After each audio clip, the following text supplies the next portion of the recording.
அனைத்து அரசு மற்றும் அரசு உதவி பெறும் பள்ளி ஆசிரியர்களுக்கும் வணக்கம்.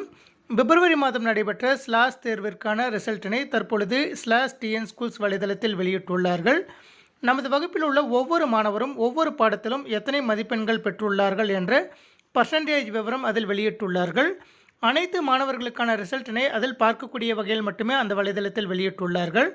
நமது மொபைலில் குரோம் ப்ரௌசர் வழியாகவே அந்த ரிசல்ட்டினை பிடிஎஃப் வடிவில் எவ்வாறு நாம் டவுன்லோட் செய்வது என்பது குறித்து இந்த வீடியோவில் பார்க்கலாம். அதற்கு உங்களது மொபைலில் குரோம் ப்ரௌசர் ஓப்பன் பண்ணிக்கோங்க. ஓப்பன் பண்ணிவிட்டு சர்ச் பாக்ஸில் /டிஎன் ஸ்கூல்ஸ் அப்படின்னு டைப் பண்ணிவிட்டு சர்ச் பட்டனை ப்ரெஸ் பண்ணுங்கள். உங்களுக்கு /.tnschools.gov.in அப்படின்னு ஒரு லிங்க் வந்திருக்கும். அந்த லிங்க்கை கிளிக் பண்ணிக்கோங்க. நீங்கள் கிளிக் பண்ணினதும் உங்களுக்கு வெப்பேஜ் வந்திருக்கும். அதில் மெனுவிலேயே ரைட் சைடில் ஸ்க்ரோல் பண்ணிகிட்டே போனீங்கன்னா லாஸ்ட்டாக உங்களுக்கு ஸ்டூடெண்ட் ரிப்போர்ட் கார்டு அப்படின்னு ஒரு ஹெட்டிங் கொடுத்துருப்பாங்க. அந்த ஹெட்டிங்கை கிளிக் பண்ணுங்கள். கிளிக் பண்ணினதும் டிஸ்ட்ரிக்ட் பிளாக் ஸ்கூல் செலக்ட் பண்ண சொல்லி கேட்கும். டிஸ்ட்ரிக்ட் அப்படிங்கிற டவுன் ஏரோவை கிளிக் பண்ணிவிட்டு உங்களுடைய டிஸ்ட்ரிக்ட் நேமை செலக்ட் பண்ணிக்கோங்க. செலக்ட் பண்ணி முடித்ததுக்கப்புறம் பிளாக் அப்படிங்கிற டவுன் ஏரோவை கிளிக் பண்ணிவிட்டு உங்களுடைய பிளாக் நேமை செலக்ட் பண்ணிக்கோங்க. அதன் பிறகு ஸ்கூல் அப்படிங்கிற டவுன் ஏரோவை கிளிக் பண்ணிவிட்டு உங்களது பள்ளியின் பெயரை செலக்ட் பண்ணிக்கோங்க. செலக்ட் பண்ணி முடித்ததுக்கப்புறம் உங்களது பள்ளியில் எந்தெந்த வகுப்பு மாணவர்கள் ஸ்லாஷ் தேர்வு எழுதினார்களோ அந்த வகுப்பு எல்லாமே காண்பிக்கும். அந்த வகுப்பு மாணவருக்கான ரிப்போர்ட்டினை நீங்கள் டவுன்லோட் செய்வதற்கு அந்த வகுப்பு மேலே கிளிக் பண்ணுங்கள். எங்களது பள்ளியில் 8ஆம் வகுப்பு மாணவர்கள் மட்டுமே ஸ்லாஷ் தேர்வு எழுதிய காரணத்தினால் கிளாஸ் 8 மட்டும் காண்பிக்குது. இப்போ நான் அந்த கிளாஸை கிளிக் பண்ணிக்கிறேன். கிளிக் பண்ணினதும் ஸ்கூல் டீட்டெயில்ஸ் வந்துட்டு அதற்கு கீழே ஒவ்வொரு மாணவருக்கான ரேங்க், அவர்களுடைய மதிப்பெண் விவரம் இதெல்லாமே வந்திருக்கு. இது அனைத்து மாணவருக்கும் நம்ம பிடிஎஃப் வடிவில் டவுன்லோட் பண்ணுவதற்கு உங்களுடைய மொபைலில் டாப்க்கு ஸ்க்ரோல் பண்ணிட்டு போங்க. டாப்க்கு ஸ்க்ரோல் பண்ணிட்டு வந்தீங்கன்னா 3 டாட்ஸ் கொடுத்துருப்பாங்க. அந்த டாட்ஸை கிளிக் பண்ணுங்கள். கிளிக் பண்ணினதும் ஷேர் அப்படின்னு ஒரு சிம்பிள் வந்திருக்கும். அந்த சிம்பிளை கிளிக் பண்ணுங்கள்.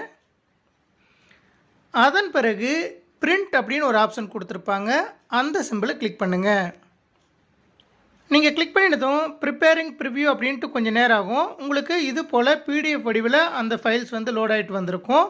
இதில் அனைத்து மாணவர்களுக்கான ரிசல்ட்டும் வந்திருக்கும். இது ஒரே பிடிஎஃப் ஃபைலை நீங்கள் டவுன்லோட் பண்ணுவதற்கு பிடிஎஃப் அப்படின்னு ஒரு சிம்பிள் இருக்கும். அதை கிளிக் பண்ணுங்கள். நீங்கள் கிளிக் பண்ணினதும் உங்களுடைய மொபைலில் ஃபைல் மேனேஜரில் என்ன நேமில் சேவ் பண்ணுறது அப்படின்னு கேட்கும். டிஃபால்ட்டாக ME state level achievement survey அப்படின்னு வந்திருக்கு. அதே பேரில் சேவ் பண்ணுறதா இருந்தால் அப்படியே சேவ் கொடுத்துக்கோங்க.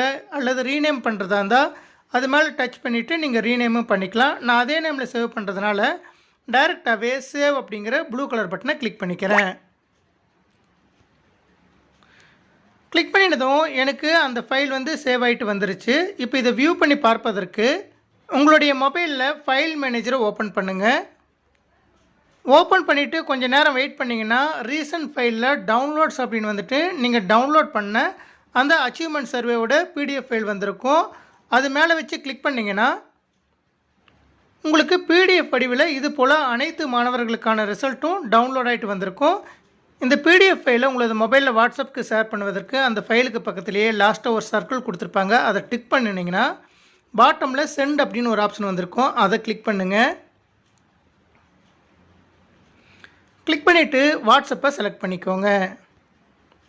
நீங்கள் செலக்ட் பண்ணிவிட்டு யாருக்கு சென்ட் பண்ணுமோ அந்த கான்டாக்ட்டுக்கு சென்ட் பண்ணிங்கன்னா இது போல் உங்களுக்கு பிடிஎஃப் வடிவில் சென்ட் ஆகிட்டு வந்திருக்கும். இது போல் மிக எளிமையான முறையில் நமது பள்ளியில் உள்ள அனைத்து மாணவர்களுக்கான ஸ்லாஷ் ரிப்போர்ட்டினை மிக எளிமையாக வகுப்பு வாரியாக பிடிஎஃப் வடிவில் டவுன்லோட் செய்து கொள்ளலாம். நன்றி.